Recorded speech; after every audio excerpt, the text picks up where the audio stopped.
चलें, science supports free will. Hello hello हाँ खालिद जी, भाई, क्या? कैसे हैं आप? मैं ठीक हूँ भाई। जी। हाँ जी, तो क्या बात? अगर मैं आपको ये प्रूव कर दूं कि साइंस जो है वो जो आप कहते हैं कि अल्लाह ताला को अगर सारा पहले से इल्म है, तो फ्री विल किस बात की फिर? यानी फिर इंसान के पास फ्री विल ना हुई। तो मैं हाँ जी, अगर तो आपको ये प्रूव कर दूं साइंस से कि फ्री विल की पॉसिबिलिटी हो सकती है, तो फिर आप ये तो नहीं बोलेंगे ना आइंदा कि खुदा को पहले से पता है कि इंसान जो है क्या करेगा, तो फ्री विल पॉसिबल नहीं है। अगर मैं आपको ये डिस्प्रूव कर दूं ये बात, तो आप मान लेंगे? करें प्रूव। देखें, मैं आपको क्वांटम मैकेनिक्स से अपनी बात का वो करता हूँ कि क्वांटम मैकेनिक्स में एक इंटरप्रिटेशन है, कोपेनहेगन इंटरप्रिटेशन। तो उसमें जो है आपको पता होगा शायद कि ऑलरेडी जो है जो मैटर है वो सुपर पोजिशन में होता है।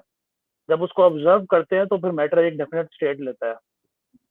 तो ये जो सुपर पोजिशन जो है मैटर की जो होती है, ये मैथमेटिकल होती है, ये कैलकुलेशन समझ लें, एक तरह से कैलकुलेशन है।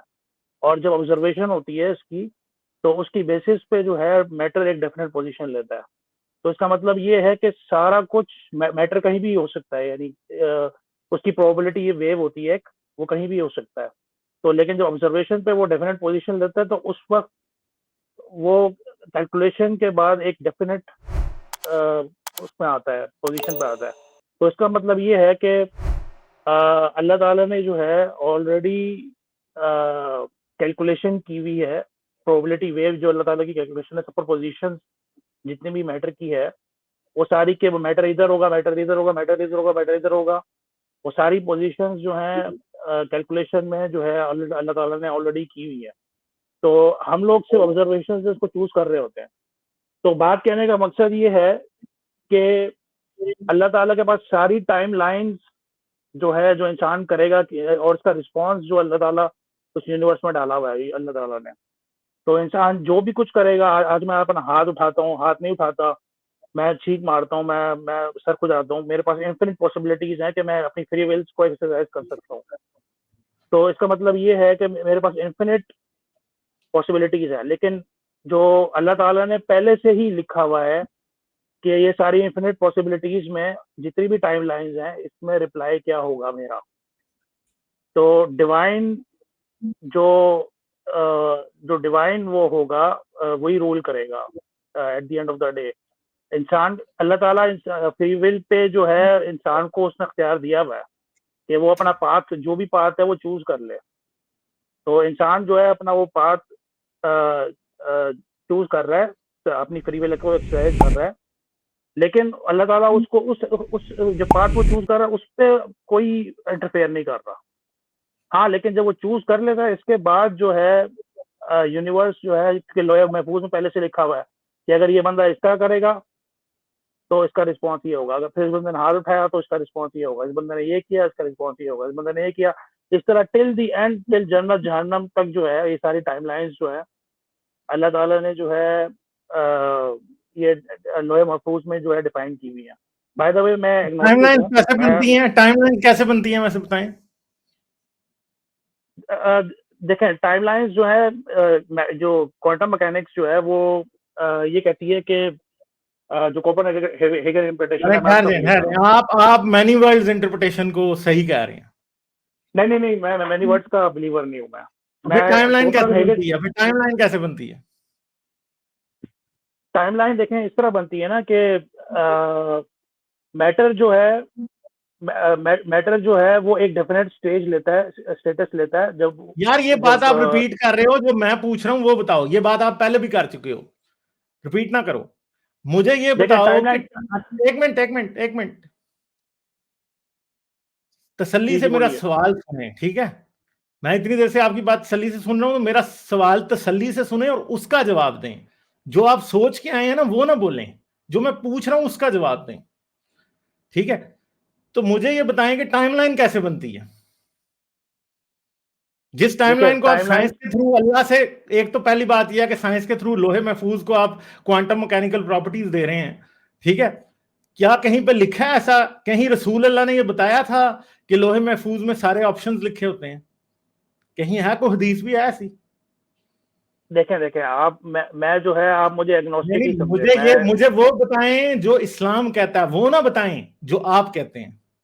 मैं सिर्फ आप लॉजिक से बात कर रहा हूँ आपके आगे, ना कि इस्लाम के मैं भाई पर्सपेक्टिव आपसे से। लॉजिक से ही एक क्वेश्चन पूछ रहा हूं कि मुझे ये बताएं कि रसूल अल्लाह ने ये कहाँ लिखा है कि लोहे महफूज में लिखा होता है कि अगर इंसान ऐसे करेगा तो ऐसा होगा, अगर ऐसे करेगा तो ऐसा होगा। मैंने तो कहीं मैं नहीं पढ़ा मैं यार। ठीक है, बिल्कुल ऐसे नहीं लिखा हुआ, बिल्कुल ऐसा नहीं लिखा हुआ, लेकिन मैंने बात ये ये इसका ये मतलब है की कि है कि आपकी assumption है ना, ये हम कह नहीं, सकते हैं। मेरा हाइपोथेसिस है। देखिए, मेरा हाइपोथेसिस है, और मेरा हाइपोथेसिस हाइपोथेसिस की इसलिए। देखिए, आपका हाइपोथेसिस इस्लाम है, मुझे बताएं। नहीं नहीं, वो इस्लाम नहीं है, लेकिन मेरा तो फिर भाई हाइपोथेसिस सिर्फ आप आपके मुझसे ये बात कर क्यों रहे हो? फिर आप मुझसे बात क्यों कर रहे हो? मुझसे या तो इस्लाम की बात कर लो या अपने हाइपोथेसिस की कर लो, दो चीजों को मिक्स ना करो भाई। अच्छा चले, मुझे इजाजत है बोलने की, मैं आप बोलूं? हाँ ना, जो मैंने क्वेश्चन पूछा उसका जवाब दीजिए प्लीज। अच्छा, तो आप टाइमलाइन की बात कर रहे हैं, तो मैं टाइमलाइन का इस हवाले से बात करूंगा कि कॉजेलिटी है यूनिवर्स में। यूनिवर्स में जो है वो हर चीज जो है कॉजेलिटी के तौर पे हो रही है। कॉज होता है, फिर इसके बाद इफेक्ट होता है, कॉज होता है, फिर इसके बाद इफेक्ट होता है। तो टाइमलाइन तो इस तरह बनती है, लेकिन जो है कॉज के बाद जो इफेक्ट है। मल्टीपल टाइमलाइंस कैसे बनती हैं, मैं ये पूछा। क्या चीज, सॉरी? मल्टीपल टाइमलाइंस कैसे बनती हैं? देखिए, मल्टीपल टाइमलाइन जिस तरह है कि जो सुपरपोजिशन ऑफ मैटर होता है, तो जब हम ऑब्जर्व करते हैं तो एटम कभी इधर यार आप फिर रिपीट इलेक्ट्रॉन। कर रहे हैं, ये बात आप पहले बता चुके हैं, आपको नहीं क्यों नहीं, मैं एतबार आपको नहीं है जो आपने बताई थी वो मैं ठीक है। आपको नहीं नहीं, मैं आपको आप बता रहा मुझे हूँ, मैं आपको सिर्फ बता ये रहा हूँ। बताएं कि multiple timelines many world interpretation के बगैर आप क्वांटम मैकेनिक्स में कैसे बना रहे हैं, ये बता दें मुझे। देखिए, मैनी वर्ड इंटरप्रिटेशन जो है वो जैसे एक मैथमेटिक्स की एक्सप्लेनेशन है, जिस यार जो तरह दूसरी आप मैथम बता रहे हो भाई, वो भी आपको पता है कि क्वांटम मैकेनिक्स की कोई भी एक्सप्लेनेशन एग्रीड अपॉन यूनानिमसली नहीं है। ठीक है, आप बिल्कुल इतनी सही है, क्वांटम वैसे ही है। मैकेनिक्स मुझे एक्सप्लेन कर रहे हो, कोई एक भी ऐसी नहीं है जिसको अभी तक यूनानिमसली लोग एग्री करते हो को, और लोग सब्सक्राइब करते हैं उनके ऊपर। क्वांटम मैकेनिक्स अगर इंसान को समझ आ जाए ना, जो कहे कि मुझे समझ आ गया है, आइंस्टाइन और श्रोडिंगर और बड़े बड़े हाइजनबर्ग सारे उसके बारे क्या गए, तेनू नहीं आई समझ यार। जो कहता है ना कि उसे आ गई है समझ, उसको वो कहते हैं तुझे नहीं आई समझ। ठीक है, जी। सब ये कहते हैं, आज भी साइंटिस्ट यही कहते हैं। आप जाएं ब्रायन ग्रीन से पूछें, वो भी आपको यही कहेगा, जो कहता है क्वांटम मैकेनिक्स समझ आ गया उसको नहीं आई समझ। क्योंकि हम देखिए, लिटरली ये नहीं मेरा जानते कि क्वांटम लेवल पे मैटर इतना डिफरेंटली बिहेव क्यों करता है। और हम ये बात बड़े कॉन्फिडेंटली जानते हैं कि जैसे भी क्वांटम लेवल पे मैटर बिहेव करता है, वो मैक्रो लेवल पे वैसे बिहेव नहीं करता। मैक्रो लेवल पे वो बहुत डेफिनेटली एक तरीके से बिहेव करता है। दूसरी बात ये है कि आप क्वांटम मैकेनिक्स की प्रॉपर्टीज के बेस पे ये साबित करने की कोशिश कर रहे हैं कि फ्री विल एग्जिस्ट करती है। तो भाई फिर आप मुझे ये बताएं कि क्वांटम मैकेनिक्स का बिहेवियर न्यूरॉन को कैसे इफेक्ट करता है, ये बता दें प्लीज मुझे। क्वांटम मैकेनिक्स का बिहेवियर न्यूरोलॉजी में कैसे इफेक्ट करता है, ये तो मैं डेफिनेट आपको आंसर नहीं दे सकता। मे बी हो मैं सकता है आपको इसका कॉन्शियसनेस डेफिनेट हमारी। आंसर दे सकता हूं।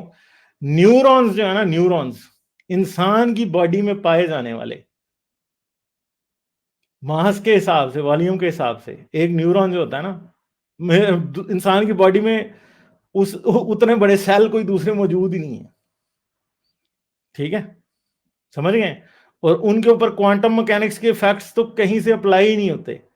और दूसरी बात है कि जो कहा जाता है ना कि फ्री विल इंसान के पास नहीं है, वो इस बेस पे नहीं कहा जाता कि यूनिवर्स डिटर्मिन्ड है कि नहीं है, वो एक अलग बहस है, उसमें भी जाया जा सकता है।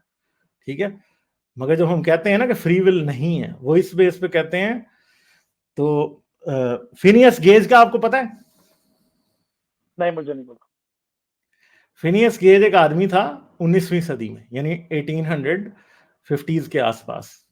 वो एक कंस्ट्रक्शन कंपनी में फोरमैन था। बहुत ही एक मिलनसार किस्म का, सॉफ्ट स्पोकन, अच्छा आदमी था वो। ठीक है, एक दिन क्या हुआ, एक कंस्ट्रक्शन में एक क्या हुआ, एक्सीडेंट हो गया और एक रॉड उसके दिमाग में घुस गई। ठीक है, जिसकी वजह से उसके दिमाग के कुछ स्पेसिफिक हिस्से बड़े बुरे तरीके से डैमेज हुए, पर वो सरवाइव कर गया। और जब वो सरवाइव किया तो उसके बाद पता क्या हुआ, वही फिनियस गेज उसको अपने नीचे काम करने वाले लोगों की सेंसिटिविटीज का जरा भी एहसास नहीं होता था। किसी की मां मर गई है ना, वो कहेगा मैं छुट्टी नहीं देता। ठीक है, लोगों को गालियां देता था, वो एग्रेसिव हो जाता था, मारने लग जाता था। उसकी वजह से फिनियस गेज की जो डैमेज हुई थी, उसकी वजह से न्यूरोसाइंस की पूरी फील्ड और न्यूरोसाइंस को इंसान के बिहेवियर के साथ और उसकी साइकोलॉजी के साथ अटैच पहली बार किया गया। उससे यह पता लगा कि दिमाग के ये हिस्से अगर इनमें डैमेज हो जाए तो इंसान को अपने आप को कंट्रोल करना या उसमें एम्पैथी खत्म हो जाती है। तो पहली बार यह एस्टैब्लिश किया गया कि इंसान के ब्रेन के डिफरेंट पार्ट्स, उनकी फिजिकल कंडीशन क्या है, वो इंसान को इफेक्ट करती है। ना सिर्फ इफेक्ट करती है बल्कि उनको कंट्रोल करती है। इंसान का ओवरऑल बिहेवियर ऐसे होता है जिस तरह से उसके दिमाग के डिफरेंट रीजन्स, जो कि पूरे पूरे न्यूरोलॉजिकल रीजन्स हैं, जिनमें मिलियंस ऑफ न्यूरॉन्स होते हैं, 3 बिलियन न्यूरॉन्स हमारे दिमाग में होते हैं, जिनमें at a time millions of neurons होते हैं, वो आपस में किस तरह से बिहेव करते हैं, ये चीज ये डिसाइड करती है कि इंसान कैसे चॉइस करेगा। और फिर उसके बाद आपको पता है कि और बहुत सी ऐसी चीजें होती हैं, जिनमें से एक सिंपल सी बात यह है कि आज एफएमआरआई और एमआरआई के थ्रू ये देखा जा सकता है कि इंसान डिसीजन कैसे करता है। और इंसान ने अभी डिसाइड कॉन्शियसली किया ही नहीं होता, उससे पहले उसका ब्रेन डिसाइड कर चुका होता है, जिसे एफएमआरआई में देखा जा सकता है, इमेजिंग में देखा जा सकता है। और वो डिसीजन जो ब्रेन के उन हिस्सों ने लिया होता है जो कि कॉन्शियस होते ही नहीं है, जो कि कॉन्शियसनेस में हमें पता ही नहीं होता कि हम क्या करने जा रहे हैं, वो हिस्से जो डिसीजन लेते हैं, स्कैनिंग के थ्रू ये बताया जा सकता है कि इंसान ने क्या डिसीजन लिया है उससे उससे कई सेकंड पहले, जब इंसान डिसीजन लेता है। ठीक है, मैंने किसी जगह पे यस कहना है या नो कहना है, ये अगर बैठ के मेरे दिमाग के अंदर इमेजिंग उस टाइम जो रियल टाइम इमेजिंग की जा रही हो, तो मुझसे 3-4 सेकंड पहले न्यूरो साइंटिस्ट बता देगा कि मेरा दिमाग अब ये डिसीजन लेने लगा। ठीक है, तो हम ये जानते हैं कि इंसान जो कुछ भी करता है वो बेसिकली उसके फिजिकल ब्रेन का बाय प्रोडक्ट है।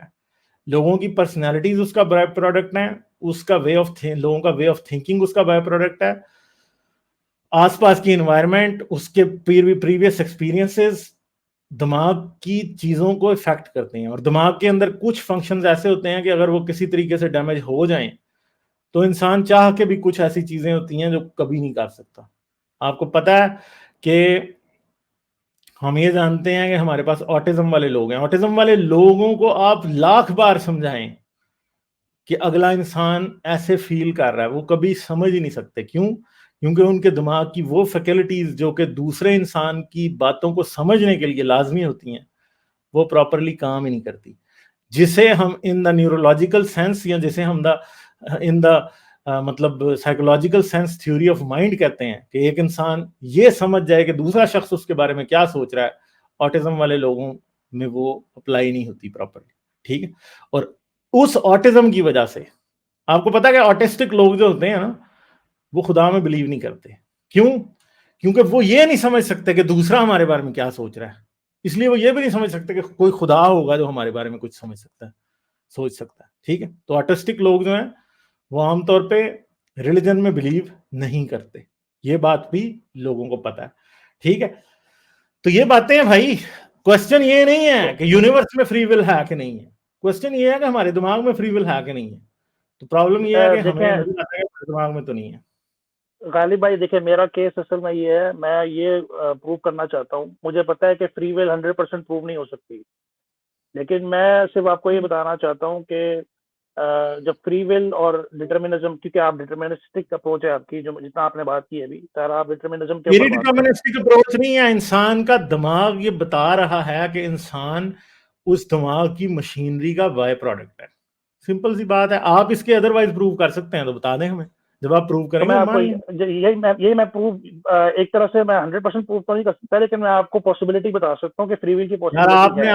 आप आए थे तो आप तो मुझसे इस्लाम कबूल करा रहे थे, अब आप अपनी बात से बदल गए। नहीं नहीं नहीं नहीं, देखिए इस्लाम, पहली बात तो मैं खुद अपनी पोजीशन मैंने पहले ही बता दी है आपको कि मैं जो है बिल्कुल फेयर चलता हूँ, मैं एक तरह से एग्नोस्टिक हूँ, मैं आपको ये लेकिन मैं कहूंगा कि अगर आप ज्यादा जितना आप फेयर चलते हैं, अगर आप उससे ज्यादा फेयर चलना चाहते हैं तो दो चार अच्छी अच्छी किताबें न्यूरो साइंस पे पढ़ें और समझने की कोशिश करेंगे इंसान के ब्रेन के डिफरेंट हिस्से कैसे उसके बिहेवियर को, उसकी सोच को कंट्रोल करते हैं। इन चीजों पर थोड़ा सा गौर करें। क्वांटम मैकेनिक्स से लोग बड़ी देर से फ्री विल को साबित करने की कोशिश करते हैं। मैं खुद इस कैंप में था एक वक्त, ठीक है, आज से तकरीबन 15 साल पहले, 2008 9 10 की बात होगी, मेरे ख्याल 11 की बात होगी, कि मैं खुद ये समझता था एथियस्ट होने के बावजूद कि फ्री विल एग्जिस्ट करती है। मगर मसला यह है कि अब मैं नहीं मानता ये। और किस बेस पर नहीं मानता? असल में over the years neuro science के ऊपर काफी कुछ पढ़ा, काफी कुछ समझने की कोशिश की, और उसके बाद जब से मैं ये समझता हूं कि फ्री विल एग्जिस्ट नहीं करती, मैं उतना जजमेंटल भी नहीं हूं, लोगों को उस तरह से बुरा भी नहीं समझता। मैं जानता हूं कि हर चीज इंसान के हाथ में नहीं है, कोई अपने दिमाग का स्ट्रक्चर अंदर से चेंज नहीं कर सकता, कोई तरीका अभी तक इंसानों को समझ में नहीं आया, ठीक है। इंसानों के बिहेवियर वैसे ही होते हैं, ठीक है। सिंपल सी बात है, मुझे एक बात बताएं, आप क्या समझते हैं कि होमोसेक्सुअल्स होते हैं कि नहीं होते? होते हैं। क्यों समझते हैं आप होते हैं? होमोसेक्सुअल जो है वो यानी मैं समझता हूँ कि एक स्पेक्ट्रम है, यानी मेल और फीमेल के दरमियान एक स्पेक्ट्रम होता है, तो कब कोई भी किसी भी स्पेक्ट्रम में किसी भी एंड पर हो सकता है। तो आप ये समझते हैं कि जो होमोसेक्सुअल्स होते हैं वो नेचुरली होमोसेक्सुअल होते हैं, मस्ती नहीं कर रहे होते? क्योंकि स्पेक्ट्रम की मैंने बात की है तो नेचुरली मैं कहूँगा इसको कि होता है, नेचुरली पॉसिबिलिटी नेचुरल अगर है वो या फिर होते हैं तो मैं डेवलपिंग। आपको बता देता हूं ना, क्योंकि होमोसेक्सुअल्स फिजिकली, एपिजेनेटिकली, न्यूरोलॉजिकली दूसरे लोगों से डिफरेंट होते हैं, ठीक है। इसलिए वो होमोसेक्सुअल होते हैं, और वो उनकी कोई चॉइस नहीं होती इस बात में। आप कह रहे हैं ना फ्री विल है, फ्री विल अगर होती ना तो होमोसेक्सुअल्स स्ट्रेट हो सकते और आप और मेरे जैसे स्ट्रेट लोग होमोसेक्सुअल बन सकते, ठीक है, जो कि पॉसिबल नहीं है। हाँ, मैं स्ट्रेट हूं ना, मैं चाह के भी किसी मर्द की तरफ सेक्सुअली अट्रैक्टेड फील नहीं कर सकता, ठीक है। इसी तरह होमोसेक्सुअल्स भी चाह के भी नहीं फील कर सकते। और दूसरी बात, जिस एंगल से आप पहले आए थे उस एंगल पे मैं एग्जामिनन छोटा सा जवाब दे देता हूं, उसके ऊपर भी आप खुद रिसर्च करें। क्वांटम रैंडमनेस जो है ना, वो किसी सूरत में ये साबित नहीं करती कि आपके और मेरे पास फ्री विल है, ठीक है। ये बात याद रखिएगा।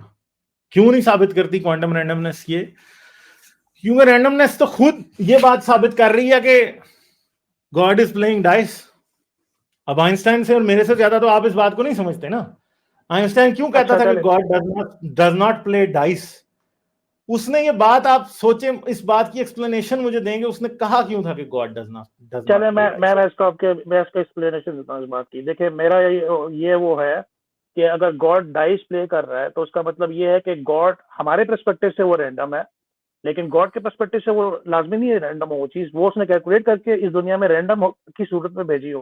क्योंकि गॉड अगर रैंडम ना भेजता तो हम प्रेडिक्ट कर सकते कि गॉड की क्या if god कैलकुलेशन if है। god is playing dice, then god does not have control, नहीं, then god does universe not के have बाहर तो free will।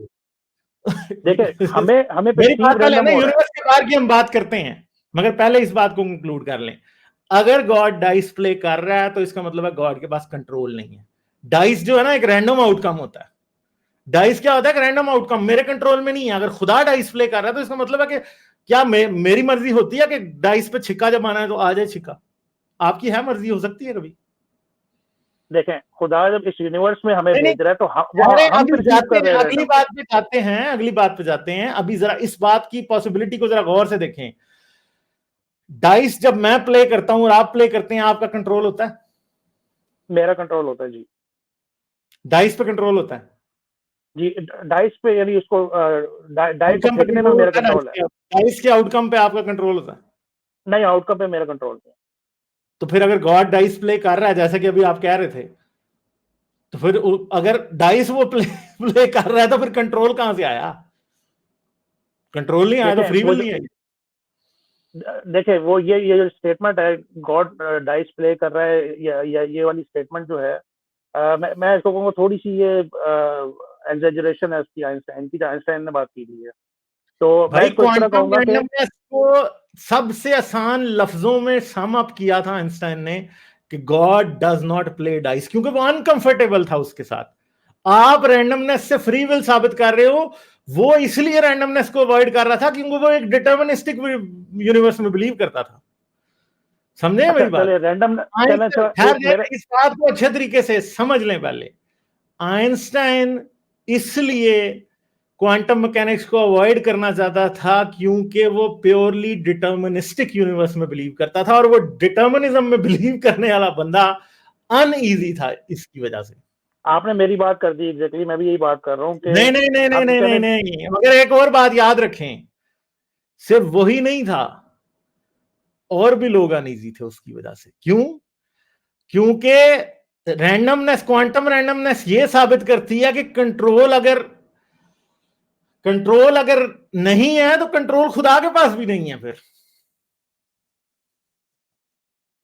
आप ये साबित नहीं कर सकते। अगर क्वांटम रैंडमनेस के मुताबिक यूनिवर्स ऑपरेट कर रहा है और यूनिवर्स खुदा ने बनाया, तो फिर तो आप कहेंगे खुदा ऐसा कि जो कि खुद ही कंट्रोल नहीं रखना चाहता इस यूनिवर्स पे। स्पिनोजास गॉड फिर भी थोड़ा सरवाइव कर लेगा इसके साथ, ट्रेडिशनल देखिए गॉड तो फ्री कर ही विल अगर, नहीं। देखिए फ्री विल अगर एग्जिस्ट करती है ना, तो फ्री विल सिर्फ रैंडमनेस पे ही एग्जिस्ट कर सकती है। फ्री विल डिटर्मिनिज्म जो है वो तो उस पर एग्जिस्ट कर ही नहीं सकेगी फ्री विल। देखें तो random at least outcome free will, आप क्या समझ, नहीं नहीं एक minute, random outcome free will का मतलब क्या है कि you are in the driving seat, है कि नहीं? ये मतलब बिल्कुल बिल्कुल यही मतलब है।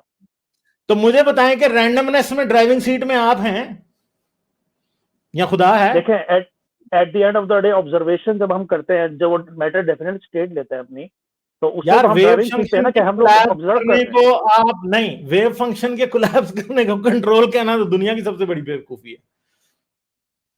तो कोलैप्स हम कर रहे हैं ना, हम ऑब्जर्व करते हैं तो वो वेव फंक्शन कोलैप्स होता है।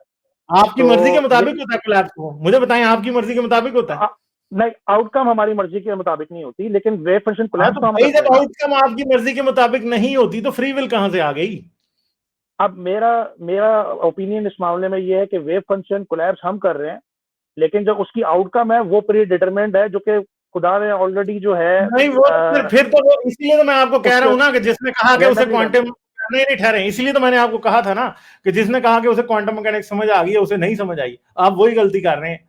आप ये कह रहे हैं कि आपको पता है कि वेव फंक्शन कोलैप्स क्यों करता है। ये यार साइंसदान सिर फाड़ फाड़ के मर गए इस बात के ऊपर, मरते तक उनको समझ नहीं आई, आपको आ गई है समझ। वाह भाई वाह, नोबेल प्राइज क्यों नहीं नहीं लेते देखिए, आप जाकर?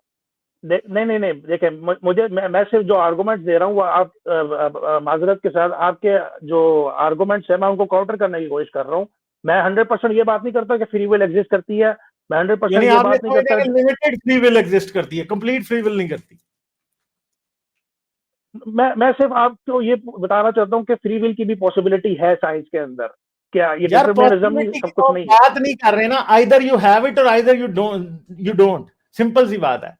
और पॉसिबिलिटी की तो हम बात ही नहीं कर रहे। फ्री विल असल में रिलीजियस पैराडाइम में एक एस्टैब्लिश चीज है, जिसको एस्टैब्लिश करने के लिए आपको पॉसिबिलिटी जैसा वर्ड यूज करना पड़ रहा है, जो कि पॉसिबिलिटी जो आती है ना वो एस्टैब्लिश नहीं होती।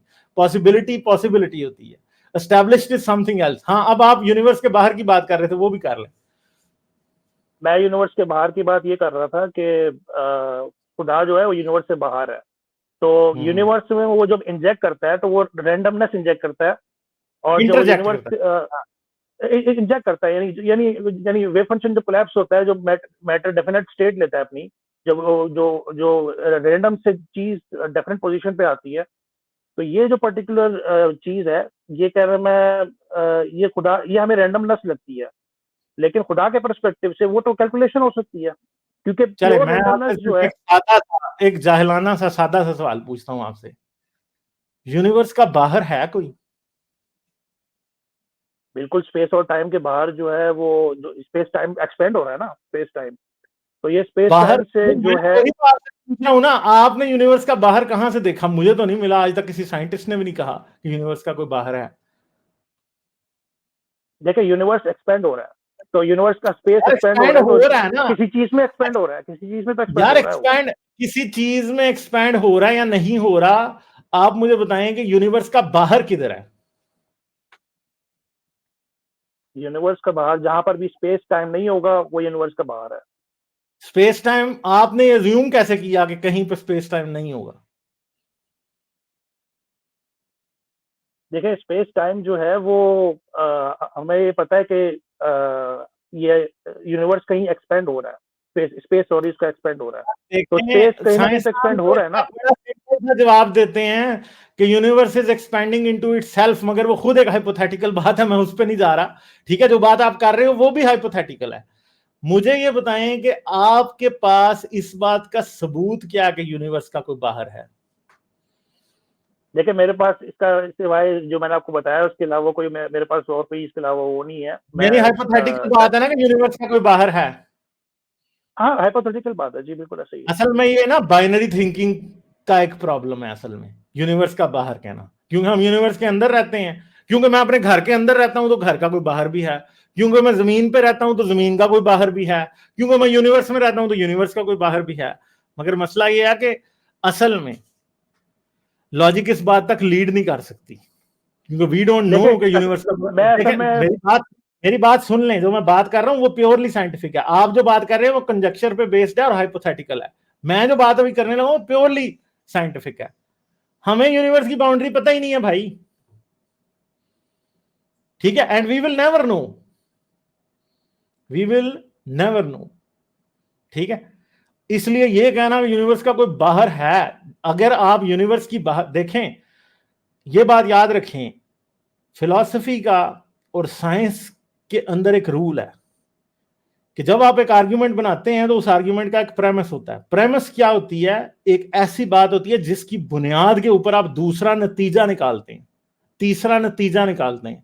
प्रेमिसेस एक आर्ग्यूमेंट का एक भी होता है, दो भी हो सकते हैं, 10 भी हो सकते हैं, और उन सब की बेसिस पे कंक्लूजन निकलती है। अगर प्रेमिस ट्रू होगा तो रिजल्ट भी ट्रू होगा। अगर प्रेमिस हाइपोथेटिकल होगा तो रिजल्ट इन इटसेल्फ हाइपोथेटिकल होगा, और हाइपोथेटिकल रिजल्ट की कोई बेसिस नहीं होती, वो रिजल्ट होता ही नहीं है हाइपोथेटिकल। हाइपोथेटिकल रिजल्ट जिसको आप कहते हैं, बेसिकली वो क्या होता है?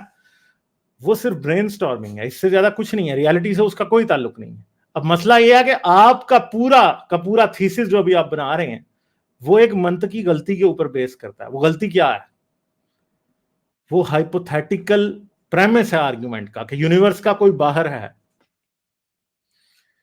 जब देखिए at the premise end of the day, hypothetical है तो रिजल्ट भी हाइपोथेटिकल है, बात खत्म हो गई। आप इससे कुछ साबित नहीं कर सकते। जी जी जी देखें ये मुस्लिम्स की जो या थियस्ट जो होते हैं उनकी क्या पोजीशन है, उनकी यही पोजीशन है ना कि गॉड जो है वो यूनिवर्स के अंदर तो नहीं है, वो बाहर है। तो मैं उनके आर्गुमेंट को सपोर्ट कर रहा हूँ इस जगह पे कि नहीं, तो उनके आर्ग्यूमेंट की कोई सपोर्ट है ही नहीं है ना, क्योंकि यूनिवर्स का बाहर हमें पता ही नहीं है कि है कि नहीं है। जब पता चल जाएगा तो फिर हम आर्ग्यूमेंट को मान लेंगे कि आर्ग्यूमेंट रियल है, तब तक हम हाइपोथेटिकल कहते हैं, और हाइपोथेटिकल आर्ग्यूमेंट की इस बहस में कोई वैल्यू ही नहीं है। ठीक है, देखें जब मैंने आपसे बात की थी कि फ्री विल इंसान के पास नहीं है, तो मैंने आपको क्या बताया था? मैंने आपको एस्टेब्लिश साइंस बताई थी भाई, न्यूरो साइंस। ठीक है, दूसरी बात, हम क्वांटम मैकेनिक्स के बारे में सिर्फ एक बात एस्टेब्लिश कर सकते हैं कि वो रैंडम है, और randomness is not free will. अब आप इस बात के गोल सॉरी गिर्द गिर्द जितना मर्जी घूम लें, फ्री विल नहीं हो सकती। देखिए मैं इससे आपका ऑब्जेक्शन करता हूँ इस बात पे कि रैंडमनेस में ही फ्री विल है, रैंडमनेस के बगैर डिटरमिनिज्म ठीक है, हम में इसको तो अभी फ्री विल हो ही नहीं कंसीडर कर सकती। लें। अभी इस बात को देख लेते हैं। लूडो खेली है ना आपने? जी बिल्कुल चलिए। तो मुझे एक बात बताएं कि लूडो में गोटी ने कितना आगे जाना है, ये आप कंट्रोल करते हैं कि डाइस कंट्रोल करता है? ये डाइस कंट्रोल करता है, लेकिन डाइस में भी बहुत सारे फैक्टर्स हैं, हवा हवा है जैसे, और हवा से फ्रिक्शन होता है, डाइस डाइस का वेट चाहे है, जो भी बहुत सारी चीजें जो चाहे कि जो भी हम हो, लोग चाहे जो भी हो, अगर अगर वो एक, जिसको कहते हैं ना, उसको इंग्लिश में बड़ा एक अच्छा सा वर्ड है उसको, डाइस कौन से जो कहते हैं, ठीक है, अगर डाइस को के साथ किसी ने छेड़छाड़ नहीं की, डाइस बिल्कुल फेयर है, ठीक है, it can go either way, one out of the 6 outcomes वो ले रहा है, तो मुझे बताएं कि फिर डाइस कंट्रोल कर रहा है कि नहीं? एक फेयर डाइस है अगर, तो वो कंट्रोल कर रहा है कि नहीं? लोडेड डाइस नहीं है, सॉरी। अगर हमें सारी इनिशियल कंडीशन पता है डाइस की और हमें सारे कैलकुलेशन पता यार है, एक मिनट, तो हम अगर इनिशियल कंडीशंस पता है तो भैया फिर तो डिटरमिन्ड है ना, फिर तो रैंडमनेस वाली बात ही खत्म होगी। जी बिल्कुल। अगर देखें आप, you are between a rock and a hard place, अगर आप ये मानेंगे कि डाइस के आउटकम को जाना जा सकता है और प्री डिटर्मिन किया जा सकता है, तो आप खुद मान गए कि डिटर्मिन्ड है। और अगर आप ये मानते हैं कि डाइस, ठहर जाए ना, आप लॉजिक को समझ लें पहले। और अगर आप ये मानते हैं कि डाइस वाकई लोडेड डाइस नहीं है, प्योरली रैंडम चीजें दे रहा है, ठीक है, तो भाई फिर मुझे आप बात बताएं कि कंट्रोल तो फिर डाइस के पास है ना, फ्री विल तो फिर डाइस की हुई, वो आपकी या खुदा की तो ना हुई। देखिए एक न्यूटोनियन मैकेनिक्स है, जो हम डाइस की बात कर रहे हैं, वो जाहिर है बड़े लेवल पे है, वो न्यूटोनियन लेवल पे है। कितनी देर से आप मेरे साथ बहस करते आए हैं, अब आप न्यूटोनियन डायनामिक्स पे जा रहे हैं। बड़ी सिंपल सी बात है, अगर लोडेड डाइस नहीं है तो रैंडमनेस का मतलब है कि रैंडमनेस भी आपके कंट्रोल में नहीं है ना। आप चाहते थे इक्का आए, उधर आ गया छक्का, आप चाहते थे छक्का आए, उधर आ गया 5, कंट्रोल में आपके पास नहीं है, ठीक है। दूसरी वजह, अगर लोडेड डाइस है और उसने क्या करना है, अगर उसने 5 देना है अगली बारी और किसी को यह पता है, तो भाई फिर वो बंदा डिटर्मिनेंट है, फिर भी आपका यूनिवर्स डिटर्मिनेंट है। You are literally between a rock and a hard place. यहां पे बाइनरी है ही नहीं है जो आप समझ रहे हैं, ठीक है। यहां पे 0-1 नहीं है, यहां पे सिर्फ एक ही सिचुएशन है कि मसला ये है कि अगर कोई रैंडमनेस किसी इवेंट को कंट्रोल करती है, तो इसका मतलब फिर भी ये है कि चॉइस मेरे पास तो नहीं है ना, तो फ्री विल कैसे हुई फिर? जब असल प्रॉब्लम तो ये है कि अगर मेरे पास चॉइस है तो फ्री विल फिर है, अगर गॉड के पास चॉइस है तो फ्री विल फिर है, ठीक है। अगर गॉड के पास चॉइस है और आपके पास नहीं है ना भाई, क्या हो गया? वेव फंक्शन कोलैप्स करने की चॉइस है, आपके पास वेव फंक्शन कोलैप्स करने की यार वेव फंक्शन, मैंने आपसे आउटकम की चॉइस नहीं। यार इतनी देर पहले आपसे एक सिंपल सवाल पूछा था, मैंने कहा था, आपने ना उसका जवाब दिया ना उसे कंसिडर किया। वेव फंक्शन किसकी मर्जी से कोलैप्स करता है मेरे भाई? ऑब्जर्वेशन पे कोलैप्स होता है, यानी ऑब्जर्वेशन कोलैप्स तो होता है भाई। अगर आप क्वांटम मैकेनिक्स पे इतना बड़ा मुझे लेक्चर दे आए हो, मुझे ये बताओ कि जब वेव फंक्शन कोलैप्स होता है तो किसी की मर्जी के मुताबिक होता है कि किस प्रोबेबिलिटी पे कोलैप्स होगा? मैंने ये पूछा था आपसे। बिल्कुल बिल्कुल, देखे हम नहीं होता ना भाई, नहीं होता ना। आपको पता कि वेव फंक्शन रैंडमली कोलैप्स होता है, पता चले वो इस तरफ इस प्रोबेबिलिटी पे हो जाए, पता चले दूसरी प्रोबेबिलिटी पे हो जाए, वो भी आपके कंट्रोल में नहीं। प्योरली डाइस वाली सिचुएशन है भाई। लेकिन हमने फ्री विल से अपनी कोलैप्स तो किया ना, यानी हमने यूनिवर्स के अंदर एक डेफिनेट मैटर को जो है उसका डेफिनेट स्टेटस में लेकर आए हम लोग। भैया सिंपल सी बात है, दरिया पे जब आप बंद तोड़ते हैं ना, तो इसका मतलब ये नहीं होता कि वो आपके कंट्रोल से कौन सी डायरेक्शन लेगा उधर जाएगा, वो किसी भी तरफ जा सकता है और वो आपके कंट्रोल में नहीं है। आपने एक इवेंट को इनिशिएट किया और अगर कंट्रोल आप नहीं कर सकते तो फिर भी फ्री विल नहीं है। ट्रिगर हमने किया, देखिए ट्रिगर तो हमने किया ना, हमारे पास अख्तियार था तो हमने ट्रिगर किया, हम ना करते हमारी चॉइस थी। यार ट्रिगर करने का तो बात ही नहीं है ना। ट्रिगर तो भाई जब आप डाइस फेंकते हैं, ट्रिगर आप तब भी हैं, मगर डाइस की रैंडमनेस पे आपका जब कोई इफेक्ट ही नहीं है तो आपके कंट्रोल में तो चीजें नहीं है ना। बात ये है, इस वीडियो को आप दोबारा गौर से देखिएगा, आपको बात समझ आ जाएगी, ठीक है। चले मैं आगे चलता हूं फिर, ठीक है। हाँ, क्वांटम रैंडमनेस से फ्री विल निकालनी तो पॉसिबल ही नहीं है, इसलिए तो आइंस्टाइन बेचारा बिल्कुल ही यार वो तंग आ गया था। वो फिजिक्स से, क्वांटम मैकेनिक्स एक ऐसी चीज है कि आइंस्टाइन फिजिक्स से डिटैच हो गया था। आप समझते हैं कि आइंस्टाइन बेवकूफ था जो क्वांटम मैकेनिक्स आखिर तक उसकी, मतलब क्वांटम मैकेनिक्स उसका नाइटमेयर थी असल में। उसने मेन स्ट्रीम फिजिक्स ही छोड़ दी क्वांटम मैकेनिक्स की वजह से, क्योंकि वो किसी भी तरीके से रैंडमनेस को बीट करना चाहता था, मगर नहीं हुई उससे। तो हमारे पिछली कई सदियों का ग्रेटेस्ट माइंड, वो नहीं क्वांटम मैकेनिक्स की रैंडमनेस को अंडरमाइन कर सका, और randomness does not mean free will, not at all. चलें ठीक है, सही है, मैं आगे चलता हूं। Okay, thank you. Like, share और सब्सक्राइब करना मत भूलें। इसके साथ साथ आप मेरे चैनल को पेट्रियन पर सपोर्ट कर सकते हैं। पेट्रियन का लिंक वीडियो की डिस्क्रिप्शन में है।